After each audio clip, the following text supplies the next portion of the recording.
Hi, it's Pastor Paul L. Anderson here at the Fountain of Raleigh Fellowship, where we believe God's blessings never stop flowing. It is Terrific Tuesday. It is the last day of January. My gracious, 31 days have already come and gone. I hope you will make this the best day that you've ever had, the last day of this month of January, as we're right on the cusp of beginning February. Today, I invite you to look with me into the book of James, the 5th chapter, verses 1 through 6. A very powerful word. Remember, this little letter, this book, this epistle from James is one that gives all of us great insights. He begins to write and he reads to us what we need to hear that God is saying to him, and he vocalizes it and puts it on paper. He says, look here, you rich people, you weep and you groan with anguish because of all the terrible troubles that are ahead. He begins to tell us something. There's a message for those of us who considers ourselves to be rich in the things of this life. He said, your wealth is rotting away. Your fine clothes are going to be moth-eaten rags, and your gold and your silver is going to corrode. We must remind ourselves these things that we hold so valuable in this life, it's all going to pass away. He lets us know our wealth is decaying.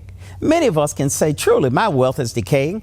As I look at the stock market, as I see all the things that are happening, I find out that my portfolio is diminishing every day. But this is a very harsh reality, James is saying. All these things are temporary. All these things will pass away. The Bible reminds us that all the things on this earth will pass away. But there's one thing that will never pass away. That's our faith in God. He tells us in verse 4, hear the cries of those who are less fortunate. He says, listen, hear the cries of those who are the workers in the field, whom you cheat out of their pay. He begins to tell us there's something that we must be responsible about and responsible to, and that is giving all of those who are hourly wage earners the right amount of compensation so they can live in any society in which they're part of. It doesn't make sense that people who do the everyday, quote unquote, menial tasks, that they're not even given a fair living wage, that they have to live miles and miles away just to get to work because they can't find anybody or anyone close by who will rent them an apartment or a place to stay that is within their means. We find in our contemporary society that it is becoming too expensive for those who are hourly earners, hourly wage earners, to earn what they can to have a comfortable living here in our regions.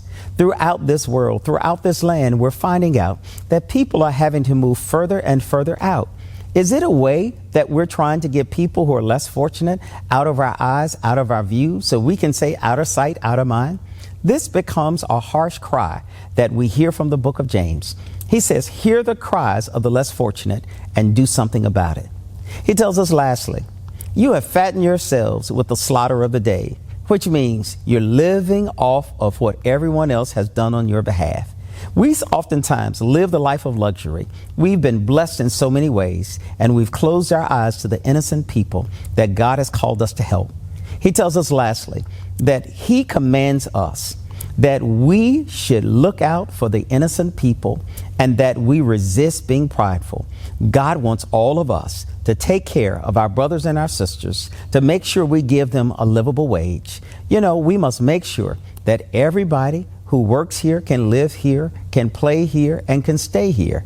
We must make sure that we look out for those who are less fortunate.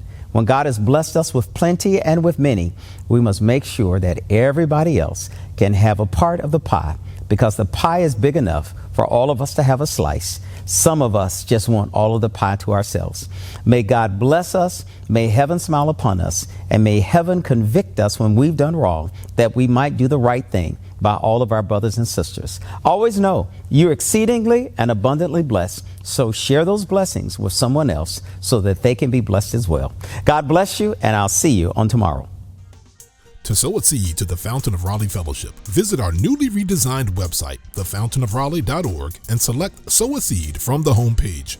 Also, giving has been made easier with the new Fountain of Raleigh app, available now in the Apple App Store and Google Play Store. Download today, select Giving from the main menu, and then follow the directions to complete your giving through Subsplash. Thank you so very much for all of your gifts and donations that you've given to the Fountain of Raleigh Fellowship. We thank you for what you've done in the past, what you're currently doing, and what you will do in the future. Your gifts and donations helps us to spread the gospel of Jesus Christ, not only locally, but throughout the world. Thank you again for your gifts, and may God continue to richly bless you. It is here at the Fountain that we believe that we are exceedingly and abundantly blessed, and may you receive those blessings that God has in store for you.